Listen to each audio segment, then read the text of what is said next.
দা digital এডুকেটরে সবাইকে স্বাগত। আমি চলে আসলাম তোমাদের শিক্ষা বিজ্ঞানের শিক্ষক বিক্রম স্যার। এর এর আগের ক্লাসে আমরা কি করেছিলাম, বৃদ্ধি ও বিকাশ, গ্রোথ অ্যান্ড ডেভেলপমেন্ট, এই যে অধ্যায়টা শুরু করেছিলাম, অর্থাৎ একাদশ শ্রেণীর সেকেন্ড সেমিস্টারে সে বৃদ্ধি ও বিকাশ অর্থাৎ গ্রোথ অ্যান্ড ডেভেলপমেন্ট এই অধ্যায়ের আজকে যে আমরা টপিকটা আলোচনা করব, এই বৃদ্ধি ও বিকাশের যে উপাদান রয়েছে, অর্থাৎ ফ্যাক্টরস অফ ডেভেলপমেন্ট, অর্থাৎ বিকাশের কি কি উপাদান রয়েছে সেই সম্পর্কে জানবো আমরা আজকে। এর আগের ক্লাসে আমরা বংশগতি, বিকাশের যে দুটো উপাদান আছে, একটা বংশগতি আর একটা হচ্ছে পরিবেশ। অলরেডি আমরা এর আগের ক্লাসে বংশগতি সম্পর্কে আলোচনা করেছিলাম। তো আজকে আমাদের পার্ট টু তে কি হচ্ছে, আমাদের আমাদের আজকে আমরা আলোচনা করব আমাদের এই যে বিকাশের যে দুটো উপাদান রয়েছে। আজকে যে উপাদানটা আলোচনা করবো সেটা হচ্ছে আমাদের পরিবেশ। এই পরিবেশ সম্পর্কে আমরা আজকে আলোচনা করব। তো তোমরা প্রত্যেকেই দেখো মনোযোগ সহকারে ক্লাসটা।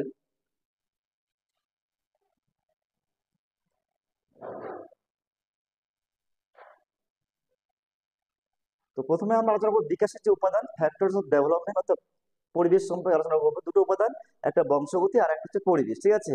এর আগের দিন বংশগতি অর্থাৎ হেরিডিটি সম্পর্কে আলোচনা করেছিলাম। আজকে তোমাদের হচ্ছে পরিবেশ, এনভায়রনমেন্ট, ঠিক আছে, এই সম্পর্কে আলোচনা করবো।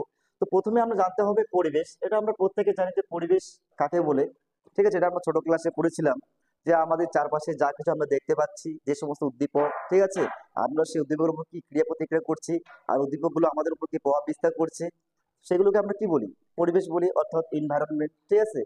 তো অর্থাৎ আমরা ছোটবেলায় কি পড়েছিলাম, আমরা জানি যে আমাদের চারপাশে আমরা যা কিছু কি দেখতে পাচ্ছি, ঠিক আছে, যেমন মানুষজন, ঘর বাড়ি, রাস্তাঘাট, নদী নালা, সবকিছু নিয়েই কিন্তু আমাদের কি একটা পরিবেশ। তাহলে আমরা প্রত্যেকে জানি, ছোটবেলায় আমরা পড়েছিলাম। তো এখানে আমরা জানবো এই যে সাধারণ অর্থে আমরা পরিবেশকে আর কি কি ভাগে পরিবেশ এই শব্দটা অর্থাৎ এনভায়রনমেন্ট শব্দটা কোথা থেকে এসেছে, কোন শব্দ থেকে এসেছে, বা এই যে পরিবেশ ইংলিশ শব্দটা কি, ঠিক আছে, সেই সম্পর্কে আমরা জানবো। তাহলে প্রথমে আমরা দেখতে পাচ্ছি এখানে এই যে সাধারণ অর্থে অর্থাৎ ব্যক্তিকে যা পরিপূর্ণতা হবে পরিবেষ্টিত করে রাখে তাকে আমরা কি বলি, পরিবেশ অর্থাৎ এনভায়রনমেন্ট, ঠিক আছে। এবার এই যে পরিবেশ, এটা কি একটা বাংলা শব্দ, এর ইংলিশ শব্দটা কি, এনভায়রনমেন্ট, ঠিক আছে। তাহলে এই যে শব্দটি, এটা হচ্ছে ইংরেজি প্রতিশব্দ এনভায়রনমেন্ট, ঠিক আছে। এবার এই যে এনভায়রনমেন্ট শব্দটি এসেছে কি শব্দ থেকে, প্রাচীন ফরাসি শব্দ, ঠিক আছে, এনভায়রন নাট থেকে, যার অর্থ হচ্ছে কি পরিবেষ্টিত করে থাকা, ঠিক আছে। তাহলে আমরা কি জানলাম এখান থেকে, এমসিকিউ 2 মার্কের জন্য আসতে পারে যে পরিবেশ কাকে বলে, বা এই যে পরিবেশ শব্দটা বুৎপত্তিগত অর্থ কি, ঠিক আছে। তাহলে আমাদের এটুকু লিখতে হবে যে বাংলা হচ্ছে পরিবেশ, ঠিক আছে, এই পরিবেশ শব্দের ইংরেজি শব্দ হচ্ছে কি এনভায়রনমেন্ট, ঠিক আছে। এবার এই এনভায়রনমেন্ট শব্দটা একটা প্রাচীন শব্দ অর্থাৎ ফরাসি শব্দ এনভায়রন নাট থেকে এসেছে, যার অর্থ হচ্ছে কি পরিবেষ্টিত করে থাকা, ঠিক আছে। এইটুকুটা লিখতে হবে 2 মার্কের জন্য, যেহেতু আমাদের এসিকিউ 2 মার্কের জন্য রয়েছে। তারপরে জানবো আমরা যে পরিবেশ বলতে ব্যক্তির চারপাশে যে সমস্ত জিনিস তাকে বেষ্টন করে রাখে, তাই তাই বুঝে থাকি। অর্থাৎ পরিবেশ বলতে আমরা কি বুঝি, যে ব্যক্তি অর্থাৎ একটা ব্যক্তি তার চারপাশে, ঠিক আছে, চারপাশে যে সমস্ত জিনিস তাকে কি বেষ্টন করে রয়েছে, মানে তাকে ঘিরে রয়েছে, ঠিক আছে, তাকে আমরা কিন্তু এক কথা কি বুঝে থাকি, পরিবেশ বলে থাকি। এবার অর্থাৎ পরিবেশ হলো তার পারিপার্শ্বিক অবস্থা, কিন্তু মনোবিজ্ঞান এবং শিক্ষা বিজ্ঞানে এই যে পরিবেশ কথাটিকে ব্যাপক অর্থে গ্রহণ করা হয়। ব্যাপক মানে কি, একটু বড় আকারে, ঠিক আছে। আমরা সংকীর্ণ শিক্ষা, ব্যাপক অর্থে শিক্ষা ক্লাস ফার্স্ট সেমিস্টারে পড়েছিলাম, ক্লাস 11-এ, ঠিক আছে। তো ব্যাপক অর্থে গ্রহণ করা হয় মানে বড় আকারে একটু দেখা হয়, সেই পরিবেশ শব্দটাকে মনোবিজ্ঞান এবং শিক্ষা বিজ্ঞান, ঠিক আছে, এই পরিবেশ কথাটিকে একটু ব্যাপক অর্থে তারা কিন্তু গ্রহণ করেছেন। এখানে এই যে পরিবেশ বলতে আমরা বুঝি সেই সমস্ত প্রভাব যেগুলি ব্যক্তির বা ব্যক্তি সত্তার বিকাশ সাধনে সহায়তা করে এবং তার আচরণের মধ্যে কোনো না কোনো পরিবর্তন আনয়ন করে। অর্থাৎ এই পরিবেশ বলতে আমরা সেগুলোকে বুঝি যা একটা ব্যক্তির মধ্যে কি কোনো না কোনো তার আচার আচরণ, ঠিক আছে, এগুলো কি করে থাকে, পরিবর্তন করে থাকে। যে মনোবিদের নাম রয়েছে, যেমন মনোবিদ উডওয়ার্ড, তিনি সে পরিবেশ সম্পর্কে একটা সংজ্ঞা প্রদান করেছেন। তিনি বলেছেন যে যেসব বাহ্যিক উপাদান মানে বাইরের উপাদানগুলো কি করছে, একটা শিশু জন্মের পর থেকে তার উপর কি ক্রিয়াশীল হয়, তাদের সমষ্টিকে পরিবেশ বলা হয়, ঠিক আছে। যে পরিবেশ কাকে বলে বা বুৎপত্তি অর্থ কি, বা পরিবেশ সম্পর্কে একটা বিভিন্ন একটা মনোবিদের সংজ্ঞা দাও। তখন সংজ্ঞা দিলে আমাদের এটুকু সংজ্ঞা দিতে হবে, কি বলেছেন, যে উডওয়ার্ড একটা মনোবিদের সংজ্ঞা দিতে হবে, উডওয়ার্ড, ঠিক আছে। তিনি কি বলেছেন, তিনি বলেছেন যে যেসব বাহ্যিক উপাদান একটা শিশুর জন্মের পর থেকে তাকে কি, তাকে সঙ্গে ক্রিয়া প্রতিক্রিয়া করতে হয় বা ক্রিয়াশীল করতে হয়, সেই সমষ্টিকে বলা হচ্ছে পরিবেশ। এটা কে বলেছেন? মনোবিদ উটওয়ার্ড। ঠিক আছে, এটুকুটাই বলতে হবে।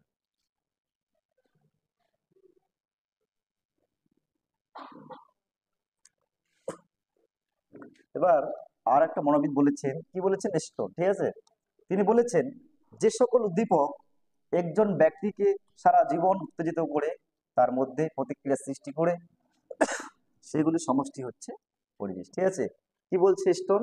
তিনি বলেছেন যে সকল উদ্দীপক একজন ব্যক্তিকে কি, তাকে সারা জীবন ধরে কি উত্তেজিত করে এবং তার মধ্যে কি করে ক্রিয়া প্রতিক্রিয়া সৃষ্টি করে, সেগুলিকে সমষ্টি হচ্ছে কি পরিবেশ। তারপরে রয়েছে আমাদের ডগলাস এবং হল্যান্ড বলেছেন, এই দুটো মনোবিদ, এই ডগলাস এবং হল্যান্ড কি বলেছেন? যেসব বাহ্যিক শক্তি এবং অবস্থা জীবের সেই প্রকৃতি, আচার আচরণ, বৃদ্ধি ও বিকাশকে প্রভাবিত করে, তাদের সমষ্টিকে বলা হচ্ছে পরিবেশ। সুতরাং দিয়ে বলছে পরিবেশ হলো সেই সব পারিপার্শ্বিক অবস্থার প্রভাব যা শিশুর আচার আচরণের পরিবর্তনের মধ্য দিয়ে তার কি একটা সার্বিক মানে কি সর্বাঙ্গীন দিকের বিকাশ ঘটানো হয়। যেমন তার দৈনিক দিক রয়েছে, মানসিক, সামাজিক, নৈতিক, আধ্যাত্মিক, এগুলো হচ্ছে কি সবই তোমার কি দিক, বিকাশের দিক। তো পরিবেশ বলছে সেটাই পরিবেশ যা শিশুর আচার আচরণ এবং একটা শিশুকে সে সমাজে পরিপূর্ণ মানুষ বা সুনাগরিক বা সর্বদিকের বা সার্বিক বিকাশে তাকে গড়ে উঠবে। ঠিক আছে, এটা হচ্ছে পরিবেশ সম্পর্কে কে বলেছেন? এই ডগলাস এবং হল্যান্ড। ঠিক আছে, এটুকু বলতে হবে।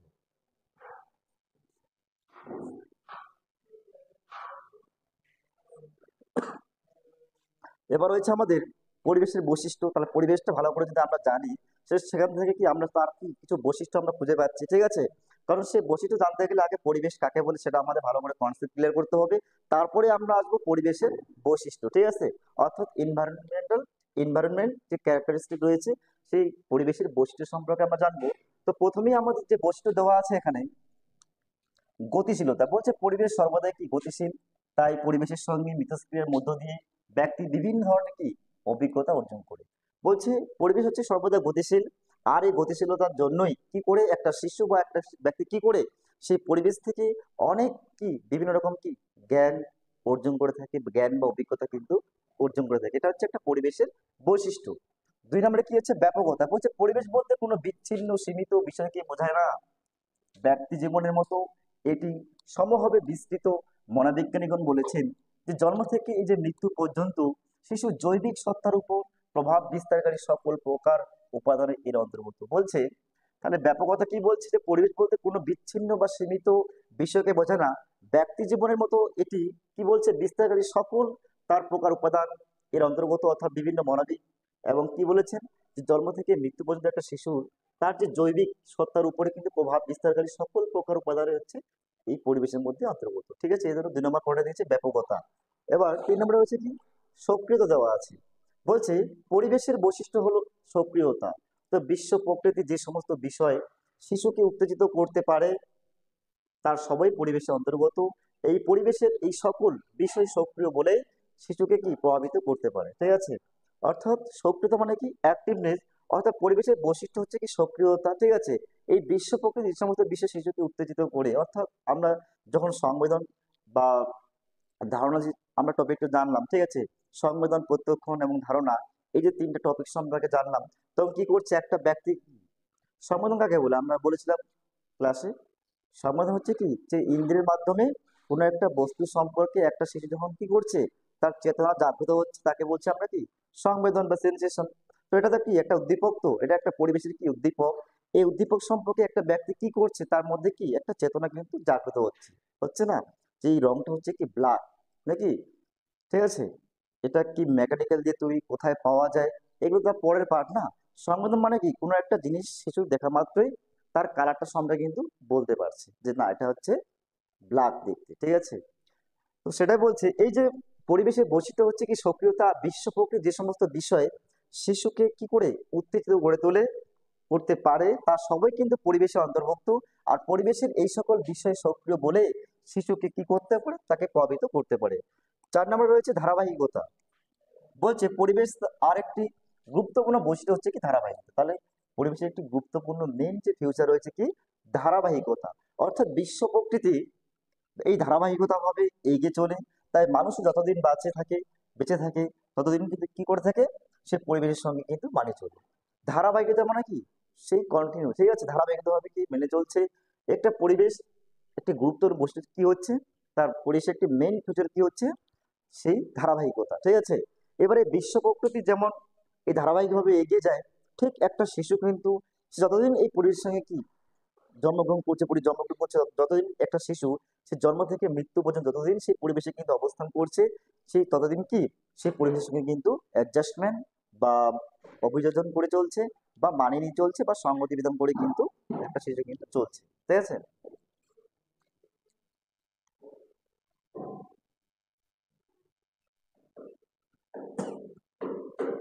এবার পঞ্চম পয়েন্টে কি রয়েছে, ক্রিয়া প্রতিক্রিয়া। বলছে পরিবেশের দুটি উপাদানের সমন্বয়ে গঠিত, একটি হচ্ছে সজীব আর অপরটি হচ্ছে নির্জীব উপাদান।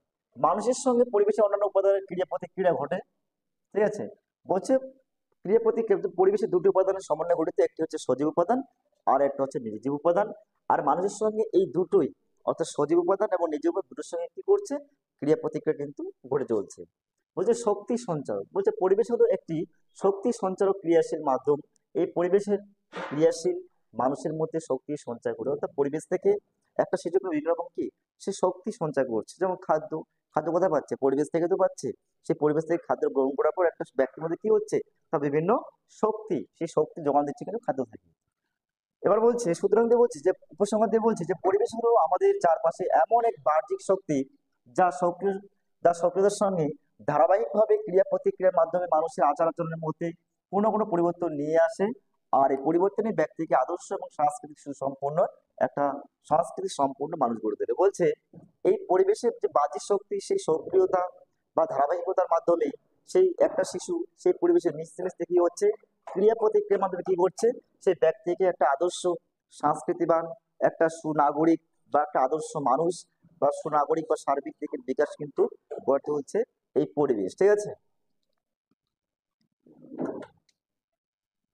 এবার রয়েছে আমাদের পরিবেশের যে প্রকারভেদগুলো রয়েছে। তো পরিবেশকে আমরা দেখতে পাচ্ছি যে বিভিন্ন মনোবিজ্ঞানী তার ব্যক্তি জীবনে তার পরিবেশের এই উপাদানের উৎস অনুযায়ী বিভিন্ন ভাগ শ্রেণীতে কিন্তু ভাগ করেছে, ঠিক আছে। বিভিন্ন মনোবিজ্ঞানী তারা এই পরিবেশটাকে বিভিন্ন ভাগে কিন্তু ভাগ করেছেন, বা আমাদের সামনে তারা কিন্তু ব্যাখ্যা বিশ্লেষণ করেছেন। সেই ভাগগুলো আমরা একটু জেনে নেই। তো প্রথমে যে আমাদের ভাগগুলো দেওয়া আছে, এই যে পরিবেশ এনভায়রনমেন্ট, ঠিক আছে, এই পরিবেশকে প্রধান দুটো শাখাতে ভাগ করা হয়েছে। একটা হচ্ছে অন্তর পরিবেশ আর একটা হচ্ছে বহিঃ পরিবেশ, ঠিক আছে। অন্তর মানে কি ভিতরে, আর বহিঃ মানে কি বাইরে, ঠিক আছে। তাহলে এই যে অন্তর পরিবেশটাকে তার আবার দুটো শাখা আকারে ভাগ করা হয়েছে। একটা হচ্ছে জৈবিক পরিবেশ আর একটা হচ্ছে মনোবৈজ্ঞানিক পরিবেশ। এদিকে আবার এই যে বহিঃ পরিবেশকে আবার দুটো ভাগে ভাগ করা হয়েছে। একটা হচ্ছে প্রাক ভূমিষ্ঠ পরিবেশ আর একটা হচ্ছে উত্তর ভূমিষ্ঠ পরিবেশ, ঠিক আছে। এবার আমাদের এই যে উত্তর ভূমিষ্ঠ পরিবেশ, এটাকে আবার তিনটে শাখাতে ভাগ করা হয়েছে। একটা হচ্ছে প্রাকৃতিক পরিবেশ, সামাজিক পরিবেশ আর একটা হচ্ছে আমাদের সাংস্কৃতিক পরিবেশ, ঠিক আছে। এটা হচ্ছে উত্তর ভূমিষ্ঠ যে আমাদের যে পরিবেশের বৈশিষ্ট্য রয়েছে, সেখান থেকে কিন্তু আমরা তিনটে ভাগে ভাগ করলাম। একটা হচ্ছে প্রাকৃতিক পরিবেশ, সামাজিক, আর একটা হচ্ছে আমাদের প্রাকৃতিক পরিবেশ, সামাজিক পরিবেশ আর একটা হচ্ছে সাংস্কৃতিক পরিবেশ, ঠিক আছে। এবার এই যে সজীব যে পরিবেশ, এবার এই সামাজিক পরিবেশকে আমরা আবার তিনটে ভাগে ভাগ করতে পারছি। একটা হচ্ছে পারিবারিক পরিবেশ, বিদ্যালয় পরিবেশ আর একটা হচ্ছে কর্ম পরিবেশ। আর এই প্রাকৃতিক পরিবেশকে আমরা দুটো ভাগে ভাগ করলাম, একটা হচ্ছে জড় পরিবেশ আর একটা হচ্ছে সজীব পরিবেশ, ঠিক আছে। এবার জড় পরিবেশকে আমরা আবার দুটো ভাগে ভাগ করছি, একটা স্বাভাবিক জড় পরিবেশ আর একটা হচ্ছে কৃত্রিম জড় পরিবেশ। এবার এই সজীব পরিবেশকে আমরা দুটো ভাগে ভাগ করতে পারছি, একটা হচ্ছে উদ্ভিদ পরিবেশ আর একটা হচ্ছে প্রাণী পরিবেশ, ঠিক আছে। এই পরিবেশের যে শ্রেণী বিভাগটা আসে পরীক্ষা 2 মার্কের জন্য, যে পরিবেশের শ্রেণী বিভাগটি বর্ণনা করে, তখন আমাদের এই ছকটা কিন্তু পরীক্ষা খাতে সুন্দর করে ডায়াগ্রাম করে কিন্তু আমাদেরকে লিখতে হবে, ঠিক আছে।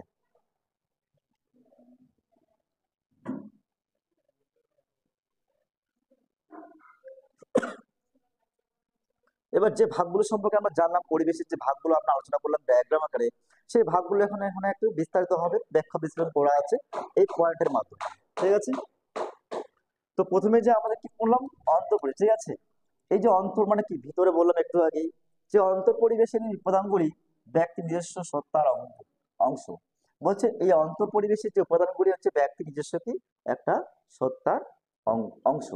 এই আন্তর পরিবেশের উপাদানগুলির প্রকৃতি অনুযায়ী তাকে দুটি ভাগে ভাগ করা হয়েছে। আমরা যে চিত্রের যে ডায়াগ্রামে দেখলাম যে অন্তর পরিবেশ দুটো ভাগে ভাগ করা হয়েছে, একটা হচ্ছে জৈবিক পরিবেশ আর একটা হচ্ছে মনোবিজ্ঞানের পরিবেশ, ঠিক আছে। তাহলে জৈবিক পরিবেশ বলছি যে আন্তর পরিবেশে যে সকল উপাদানগুলি ব্যক্তির জৈবিক সত্তার সঙ্গে যুক্ত সেই সমষ্টিকে বলা হচ্ছে জৈবিক পরিবেশ। আর মনোবিজ্ঞানের পরিবেশ যে আন্তর পরিবেশে যে সকল উপাদানগুলি ব্যক্তির বিশেষ বিশেষ মানসিক অবস্থা মনোভাব সঙ্গে যুক্ত সেগুলি সমবায়কে বলা হচ্ছে মনোবৈজ্ঞানিক পরিবেশ। যেগুলো মনোভাব ব্যক্তির যে মানসিক যে মনোভাব রয়েছে সেগুলো হচ্ছে মনোবৈজ্ঞানিক। মনোবৈজ্ঞানিক মানে হচ্ছে আমাদের কি সাইকোলজিক্যাল, ঠিক আছে। সেগুলো হচ্ছে এই যে মনোভাব অবস্থা, মানসিক অবস্থা আর হচ্ছে মনোভাব ইত্যাদি হলে কি এই মনোবৈজ্ঞানিক পরিবেশের মধ্যে কিন্তু পড়ছে। তাহলে অন্তঃপরিবেশকে আমরা দুটো ভাগে ভাগ করলাম, একটা হচ্ছে জৈবিক পরিবেশ আর একটা হচ্ছে মনোবিক পরিবেশ। এবার কাকে বলে সেটাও আমরা আলোচনা করে নিলাম।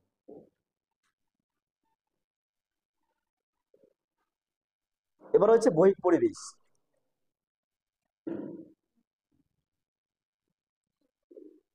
হচ্ছে বহিঃপরিবেশ। বহিঃপরিবেশ কাকে বলে? যে ব্যক্তির যে আত্মসত্তার বাইরে যে বস্তুর মধ্যে বিভিন্ন থাকে উপাদান থাকে তাকে সারা জীবন এবং প্রভাবিত করে এই বস্তু জগতের এই উপাদানগুলির সমষ্টিকে বলা হচ্ছে ব্যক্তির বহিঃপরিবেশ। বলছে ব্যক্তির যে আত্মসত্তার বাইরে, বই মানে কি বাইরে, তার ব্যক্তির আত্মসত্তার বাইরে বস্তু জগতের বিভিন্ন উপাদান, ঠিক আছে, তাকে কি করে তোলে, তাকে সারা জীবন ধরে কি তাকে প্রভাবিত করে থাকে সেই উপাদান, সেই বস্তু জগতের উপাদানগুলিকে বলা হচ্ছে তোমাদের বহিঃপরিবেশ, ঠিক আছে। এই বহিঃপরিবেশ, এই পরিবেশকে আবার দুটো ভাগে কিন্তু আমরা ভাগ করলাম, তোমাদের ডায়াগ্রাম আকারে সেখানে দেখানো আছে। একটা হচ্ছে কি প্রাক ভূমিষ্ঠ পরিবেশ, ঠিক আছে, আর একটা হচ্ছে উত্তর ভূমিষ্ঠ পরিবেশ। এবার প্রাক ভূমিষ্ঠ কোনটা? যে মাতৃগর্ভে থাকাকালীন বিভিন্ন ধরনের প্রাকৃতিক উত্তেজনা এই ভ্রূণকে প্রভাবিত করে, আর এইসব সেই উদ্দীপনার সমষ্টিকে বলা হচ্ছে কি প্রাক ভূমিষ্ঠ পরিবেশ। গর্ভাবস্থায় মায়ের সে আঘাত লাগলে মাও ঠিক মতো কি খাওয়া দাওয়া না করলে বা মা খুব জোরালো কোনো ওষুধ নিতে বাধ্য হলে তার প্রভাব সে মাতৃগর্ভে ভ্রূণের উপর কিন্তু পড়ে, ঠিক আছে। তো কি বলছে, একটা হচ্ছে মাতৃগর্ভে থাকলে সেটা হচ্ছে আমাদের কি প্রাক ভূমিষ্ঠ পরিবেশ, বা যেটা মাতৃগর্ভে থাকছে সেটা প্রাক ভূমিষ্ঠ পরিবেশ। একটা শিশু যখন মাতৃগর্ভে থাকছে তখন কি হচ্ছে সেটা প্রাক ভূমিষ্ঠ। আর উত্তর ভূমিষ্ঠ কোনটা? যেটা মাতৃগর্ভে থেকে একটা শিশু যখন জন্মগ্রহণ করছে তখন যে পৃথিবীর আলো দেখছে সেটা তোমরা কিন্তু উত্তর পরিবেশের মধ্যে কিন্তু পড়ছে। তাহলে কি বললাম, যে শিশুর জন্মগ্রহণের পর থেকে যে সকল প্রাকৃতিক শক্তি ব্যক্তিকে তার মৃত্যুর আগে পর্যন্ত সক্রিয়ভাবে প্রভাবিত করে তাকে বলা হচ্ছে কি উত্তর ভূমিষ্ঠ পরিবেশ, ঠিক আছে। আর প্রাক ভূমিষ্ঠ হচ্ছে মাতৃগর্ভে থাকা একটা শিশু, ঠিক আছে, সেটা হচ্ছে প্রাক ভূমিষ্ঠ পরিবেশ, সেখানে পরিবেশ। আর উত্তর ভূমিষ্ঠ কোনটা? যে শিশু একটা জন্মগ্রহণ করার পর তার সারা জীবন অর্থাৎ জন্ম থেকে মৃত্যু অবধি, ঠিক আছে, যে সকল শক্তি, যে সকল সক্রিয়ভাবে সে কাজ করে বা বাস্তবে এই যে তাদের সমষ্টিকে বলা হচ্ছে কি উত্তর ভূমিষ্ঠ পরিবেশ, ঠিক আছে।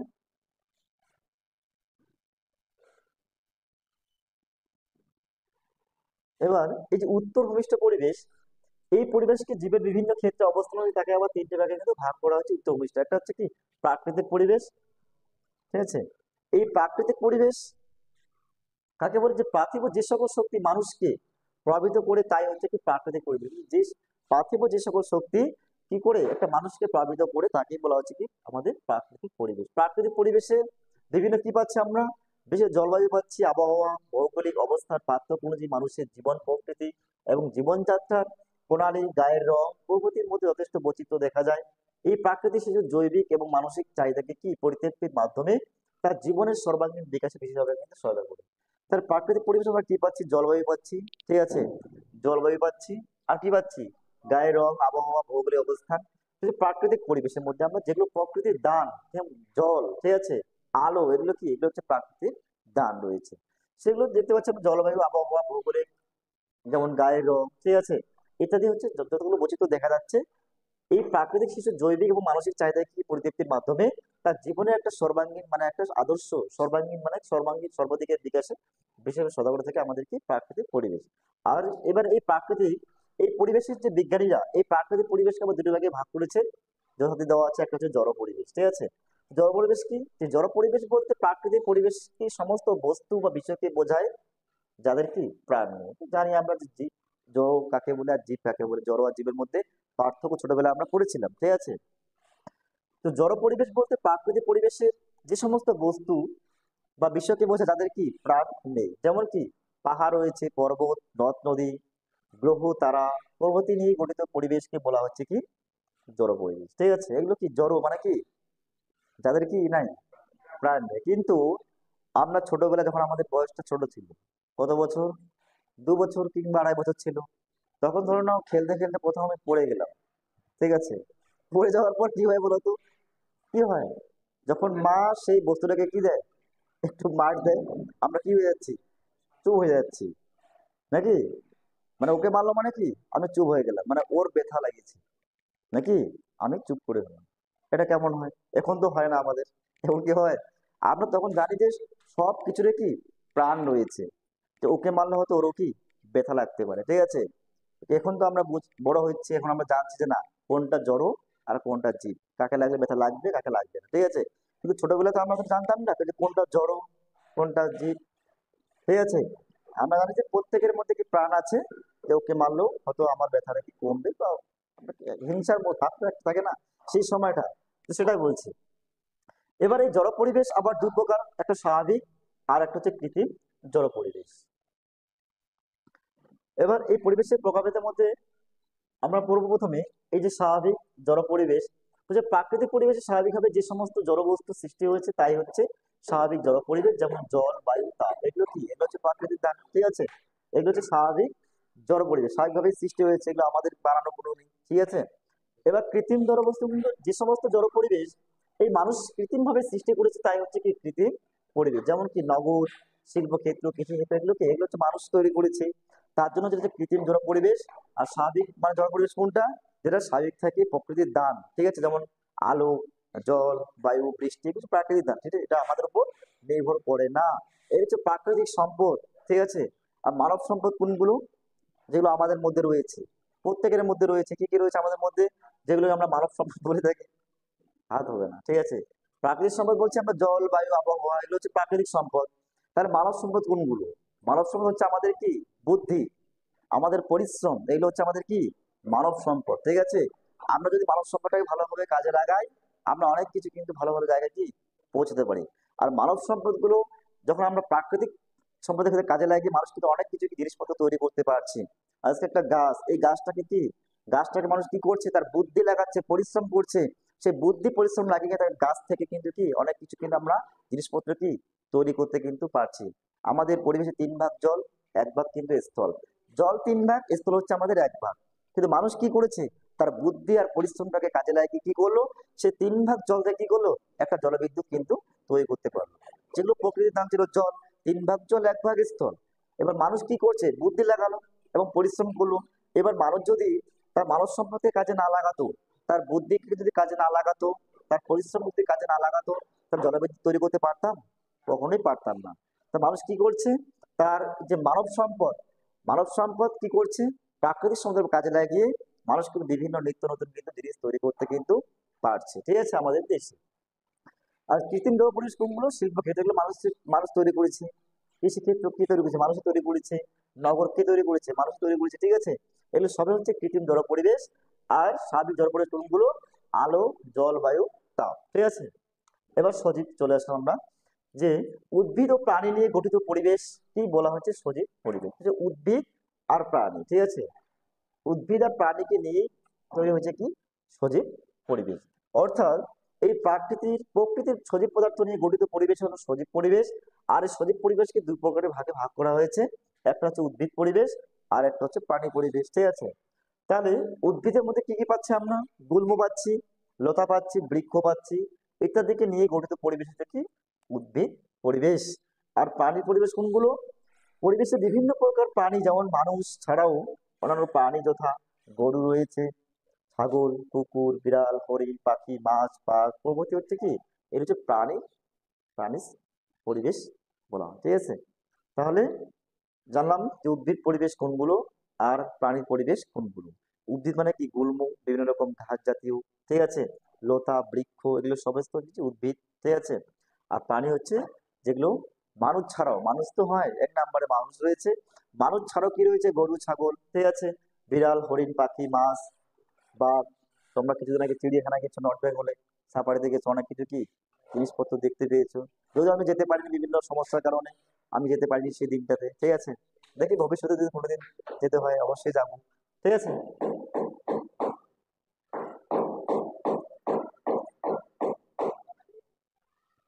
সবাই গেছো তো নাকি, সবাই গেছো, যেতে পারতিস, খুব সুন্দর দৃশ্য। আমি যেতে গেলাম হঠাৎ করে আমার একটা সমস্যার জন্য আমি যেতে পারলাম না সেদিন কারণবশত। তাহলে এই যে পরিবেশের প্রভাবে এখানে আমরা কি জানবো, সামাজিক পরিবেশ বলছে মানুষের যে ঐতিহ্য, মানুষের ঐতিহ্য মানে কোনগুলো, যেগুলো আমাদের বিভিন্ন সৌধ সমাধি, সেগুলো কি আমাদের ঐতিহ্য। এই যে মানুষের যে বিভিন্ন ঐতিহ্য, সেই বর্তমান রীতিনীতিকে কেন্দ্র করে গড়ে ওঠে তার সামাজিক পরিবেশ। বলছে মানুষের তার ঐতিহ্যকে নিয়ে কি করে গড়েছে, তার বর্তমান রীতিনীতিকে কেন্দ্র করে গড়ে উঠছে তার কি সামাজিক পরিবেশ। ঠিক আছে, এই প্রাকৃতিক পরিবেশের মতো এই সামাজিক পরিবেশও শিশুর জীবন বিকাশের ক্ষেত্রে গুরুত্বপূর্ণ ভূমিকা পালন করে থাকে। মানুষ হলো সমাজবদ্ধ জীব, সমাজের মধ্যে মানুষের জন্ম, বৃদ্ধি, বিকাশ, মৃত্যু হয়। আর এই সমাজ পরিবেশে শিশুকে নিরাপত্তা, সুখ, স্বাচ্ছন্দ্য দিয়ে তার বিকাশ কিন্তু ঘটে থাকে। তাহলে সামাজিক পরিবেশ কোনগুলো, যে এই যে মানুষ তার যে ঐতিহ্যকে এবং সামাজিক রীতিনীতিকে কেন্দ্র করে গড়ে ওঠে সামাজিক পরিবেশ। অর্থাৎ মানুষ কি সমাজে বসবাস করে, সমাজে বড় হয়, সেই সমাজে গ্রহণ করে। আর মানুষ থেকে একটা সমাজবদ্ধ জীব। ঠিক আছে, মানুষ সমাজে বসবাস করে, মানুষের সমাজবদ্ধ জীব। আর সমাজের মধ্যে কিন্তু মানুষের কি সারা বছর কিন্তু বা সারা জীবন তাকে ক্রিয়া প্রতিক্রিয়া করতে করতে কিন্তু হয়। ঠিক আছে, একটা সমাজের মধ্যে একটা শিশু জন্ম হয়, সেখানে শিশু কি আস্তে আস্তে তার বৃদ্ধি হচ্ছে, গ্রোথ হচ্ছে। ঠিক আছে, সেখানে তার বিকাশ হচ্ছে, ডেভেলপমেন্ট, সেখানে কি তার কি হচ্ছে, মৃত্যু পর্যন্ত একটা পরিবেশে কিন্তু সামাজিক পরিবেশে কিন্তু ঘটে চলছে। ঠিক আছে, এটা হচ্ছে তোমার সামাজিক পরিবেশের মধ্যে পড়ছে। এবার জন ডিউ বলেছেন যে সামাজিক পরিবেশ গঠিত হয় এমন কতগুলি অবস্থার দ্বারা, যা ব্যক্তির বিভিন্ন বৈশিষ্ট্য বিচিত্র কার্যাবলীকে উন্নত করে বা প্রতিরোধ করে এবং উদ্দীপনা করে এবং নিয়ন্ত্রণ করে থাকে। তাহলে উপসংহারে আমরা কি বলতে পারি, যে সামাজিক পরিবেশ হলো এমন একটি জটিল অবস্থা যা মানব শিশুর উপর প্রভাব বিস্তার করে, তার আচরণ বা ধারণাকে নিয়ন্ত্রণ করে এবং স্বাভাবিক বিকাশে সহায়তা করে সামাজিক পরিবেশের মধ্যে রয়েছে। ঠিক আছে, তো সামাজিক পরিবেশ মানে সমাজে চলাফেরা। ঠিক আছে, সমাজে যে একটা শিশু জন্মগ্রহণ করছে, তার যে জন্ম হচ্ছে, সে বৃদ্ধি হচ্ছে, তার মৃত্যু হচ্ছে, তার সমস্ত কিন্তু সামাজিক পরিবেশে কিন্তু সে নিয়ন্ত্রিত হচ্ছে। ঠিক আছে, কারণ মানুষ হচ্ছে সমাজবদ্ধ, সে সে কিন্তু একা সবসময় কিন্তু চলতে পারে না, সে কিন্তু সবাইকে নিয়ে কি মানুষ কিন্তু চলতে ভালোবাসে। ঠিক আছে, আর সামাজিক নিয়ম কানুন রীতিনীতি তো আমাদের অবশ্যই রয়েছে, যেগুলো সমাজে চলতে গেলে যে কার সঙ্গে কিভাবে কথা বলতে হয়, কোথায় কি সম্মান করতে হবে, কাকে কি কোথায় তাকে সম্মান করতে হবে, কাকে কোথায় শ্রদ্ধা করতে হবে, কাকে কি করে কথা বলতে হবে, সমস্ত কিছু কিন্তু আমাদের কিন্তু সামাজিক রীতিনীতির মধ্যে কিন্তু পড়ছে, একটা সমাজ পরিবেশের মধ্যেই একটা শিশু কিন্তু চলছে। ঠিক আছে, এই জন্য বিদ্যালয়কে বলা হয়েছে সমাজের কি একটা ক্ষুদ্র সংস্করণ, যেটা আমরা ক্লাস 11-এ ফার্স্ট সেমিস্টার কিন্তু পড়েছিলাম। ঠিক আছে,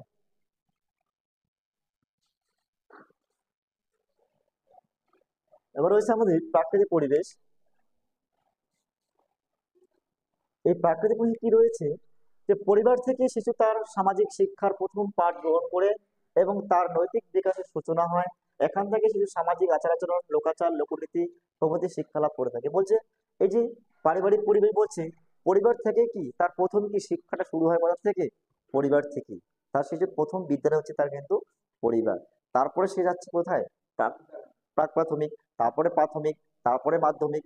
ঠিক আছে, তা পরিবার থেকে কিন্তু শিশু কি তার প্রথম সামাজিক শিক্ষা প্রথম পাঠ কিন্তু শুরু হচ্ছে, তার নৈতিক বিকাশের সূচনা হচ্ছে। এখান থেকে শিশু কি হচ্ছে, তার সামাজিক আচার আচরণ, তার লোকাচার, লোকনীতি প্রভৃতি সম্পর্কে সে কিন্তু শিক্ষা লাভ করে থাকে। একটা শিশু সে সমাজের মধ্যে থেকেই এই যে সামাজিক তার আচার আচরণ কিরকম হবে, সামাজিক রীতিনীতি, ধ্যান ধারণা, নিয়ম কানুন, আদব কায়দা, লোকাচার, লোকনীতি, মূল্যবোধ, এই প্রভৃতি কিন্তু একটা সমাজ একটা এই পারিবারিক পরিবেশ থেকে কিন্তু একটা শিশুর মধ্যে সৃষ্টি হচ্ছে। ঠিক আছে, বা শিক্ষা লাভ করে থাকে। এবার হচ্ছে আমাদের যে বিদ্যালয় পরিবেশ, অর্থাৎ স্কুল এনভায়রনমেন্ট। মানে শিশু শিক্ষা লাভের জন্য পরিবারের কি তার গণ্ডি পেরিয়ে কোথায় যায়, একটা বিদ্যালয়ে প্রবেশ করে। যখন একটা শিশু তার শিক্ষা লাভের জন্য পরিবেশ বা পরিবারের কি গণ্ডি পেরিয়ে সে কিন্তু একটা বিদ্যালয়ে কিন্তু যায়। এবার এই বিদ্যালয়ে পরিবেশে শিশু নানা ধরনের কি জ্ঞানমূলক শিক্ষা লাভের পাশাপাশি সে কিন্তু সামাজিক ঐতিহ্য বা সাংস্কৃতিক শিক্ষা সে কিন্তু করে থাকে। বিদ্যালয় শুধু কি শিক্ষাদান করা হয় না, শিক্ষাদানের পাশাপাশি কিন্তু অনেক কিছু জিনিস কি তোমাদেরকে সেখানে কিন্তু শেখানো হয়। ঠিক আছে, অনেক কিছু শেখানো হয়, নাচ গান থেকে শুরু করে খেলাধুলা, সমস্ত কিছু তোমরা বিদ্যালয়ে কিন্তু কি দেওয়া থাকে। আমরা ফার্স্ট সেমিস্টারে পড়েছিলাম তোমাদের ক্লাস 11-এ, যে সহপাঠক্রমিক বলে একটা কার্যাবলী ছিল আমাদের। ঠিক আছে, সহপাঠক্রম আগে ছিল বই পাঠক্রমিক কার্যাবলী, এখন বর্তমানে এটা হয়েছে সহপাঠক্রমিক কার্যাবলী, মানে কি পাঠক্রমের সঙ্গে যুক্ত করে দিয়েছে। ঠিক আছে, তাহলে কি বললাম, শিশু শিক্ষা লাভের জন্য কোথায় যাচ্ছে, শিক্ষা লাভের জন্য পরিবারের গণ্ডি পেরিয়ে সে যখন বিদ্যালয়ে যায়। আর বিদ্যালয়ে পড়ে শিশু নানা ধরনের কি জ্ঞানমূলক বিভিন্ন কি অভিজ্ঞতা অর্জন করে থাকে। বা শিক্ষা লাভের পাশাপাশি তাকে কিন্তু সামাজিক ঐতিহ্য বা সামাজিক সংস্কৃতি সম্পর্কে অনেক কি শিক্ষা দীক্ষা তাকে কিন্তু দেওয়া হয়ে থাকে। ঠিক আছে, এবার হচ্ছে কর্ম পরিবেশ। বলছে বিদ্যালয়ের শিক্ষা শেষ করে ব্যক্তি কর্মজীবনে প্রবেশ করে, অর্থাৎ সে যখন বিদ্যালয়ের শিক্ষা বা কলেজের শিক্ষা, ইউনিভার্সিটির শিক্ষা সে শেষ করলো, শেষ করে সে কিন্তু তার কি, তার কর্মজীবনে কিন্তু সে কিন্তু প্রবেশ করে থাকে। আর এর সঙ্গে মিলেমিশে সে কাজ করার তার মানসিকতা তৈরি হয়। এর ফলে তার মধ্যে কি মূল্যবোধের কিন্তু বিকাশ ঘটে থাকে। ঠিক আছে, কারণ একটা শিশু তার বিদ্যালয়ে যে শিক্ষা, অর্থাৎ বিদ্যালয়ের শিক্ষা কোথা থেকে, ক্লাস 5 থেকে ক্লাস 12 অবধি তাদের শ্রেণী পর্যন্ত বিদ্যালয়ের শিক্ষাটা থাকে। তারপরে বোঝা যাচ্ছে একটা শিক্ষক, একটা ছাত্র বোঝা যাচ্ছে সে কিন্তু কলেজে যাচ্ছে, কলেজ থেকে তারপরে সে ইউনিভার্সিটিতে যাচ্ছে। কলেজ মানে মহাবিদ্যালয়, আমরা প্রত্যেকে জানি কলেজের বাংলা হচ্ছে মহাবিদ্যালয়, আর ইউনিভার্সিটির বাংলা হচ্ছে কি বিশ্ববিদ্যালয়। ঠিক আছে, তাহলে একটা শিশু যখন বিদ্যালয় অর্থাৎ স্কুলের গণ্ডি ছেড়ে সে যখন মহাবিদ্যালয়ে যাচ্ছে, বা মহাবিদ্যালয় পার করে সে যখন বিশ্ববিদ্যালয়ে যাচ্ছে, তখন সে কিন্তু একটা কর্মজীবনে কিন্তু প্রবেশ করে। আর কর্মজীবনে চলাকালীন সে কিন্তু একই সঙ্গে কিন্তু অনেকজন ব্যক্তির সঙ্গে কি সে মেলামেশা করছে। আর মেলামেশা করার কারণে তার মধ্যে কি হচ্ছে, বিভিন্ন দিকের কিন্তু কি হচ্ছে, তার মূল্যবোধে কিন্তু বিকাশ ঘটছে। ঠিক আছে,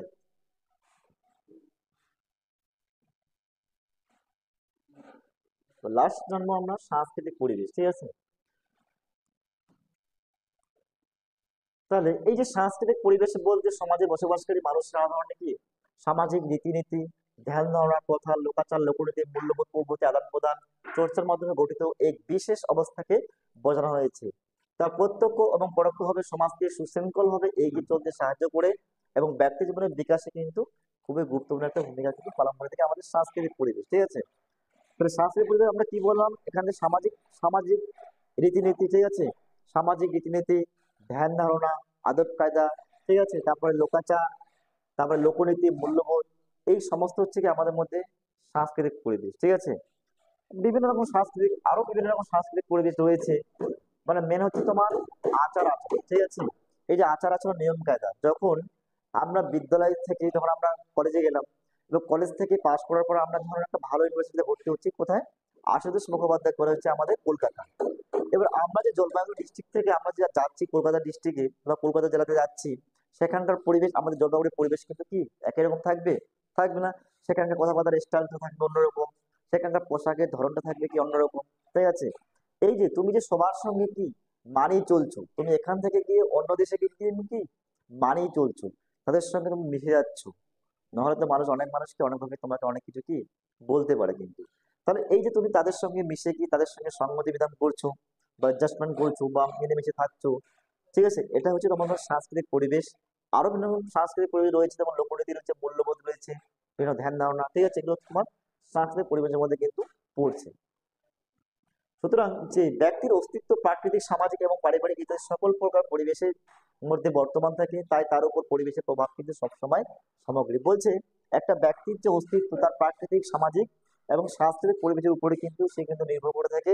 তাই এই পরিবেশ আমাদের যে বিকাশের যে উপাদান, অর্থাৎ ফ্যাক্টরস, বংশগতি বললাম, আর একটা কি বললাম, পরিবেশ। এই পরিবেশ কিন্তু একটা ব্যক্তির জীবনে বা একটা শিশুর জীবনে খুবই কিন্তু একটা মূল্যবান বা খুবই গুরুত্বপূর্ণ একটা কিন্তু দিক এই পরিবেশের উপর। ঠিক আছে, কারণ বৃদ্ধি বিকাশের দুটো দিক হচ্ছে, একটা হচ্ছে বংশগত হেরিডিটি, আর একটা হচ্ছে আমাদের পরিবেশ। ঠিক আছে, এই দুটোর উপর কিন্তু একটা মানব জাতি আস্তে আস্তে কিন্তু জন্মগ্রহণ করছে। ঠিক আছে, জন্মগ্রহণ করার মাধ্যমে কিন্তু ক্রীড়া প্রতিষ্ঠানের মাধ্যমে সে কিন্তু সুনাগরিক বা সর্বাঙ্গীন দিকের কিন্তু তার কিন্তু বিকাশ ঘটছে।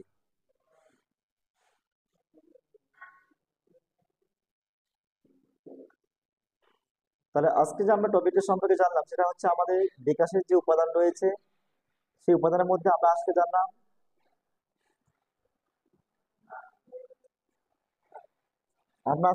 বৃদ্ধি বিকাশের যে উপাদান রয়েছে, একটা হচ্ছে আমাদের হেরিডিটি আর একটা হচ্ছে আমাদের কি পরিবেশ। এই সম্পর্কে জানলাম। তোমরা যদি কেউ জানতে চাও যে আগের ক্লাসগুলো কোথায়, তোমরা চলে যাবে প্লে লিস্টে গেলে তোমরা সেই এডুকেশন বলে একটা আমাদের ফাইল বানানো আছে, সেখানে পরপর কিন্তু ক্লাসগুলো কিন্তু সাজানো হয়েছে। ঠিক আছে, আর তোমরা যারা ক্লাস ভিডিওটি দেখছো তোমরা অবশ্যই প্রত্যেকের বন্ধু বান্ধবদের শেয়ার করবে, যাতে আমরা পশ্চিমবঙ্গের প্রত্যেকটা গ্রামে গঞ্জে আমরা পৌঁছাতে পারি। এবং তোমরা প্রত্যেকের ক্লাসগুলোকে শেয়ার করবে, এবং কোনো যদি প্রশ্ন তোমাদের বুঝতে অসুবিধা থাকে অবশ্যই আমাকে জানাবে। ঠিক আছে, তাই আজকের ক্লাস আমি এখানে সমাপ্ত করলাম। থ্যাংক ইউ, ধন্যবাদ।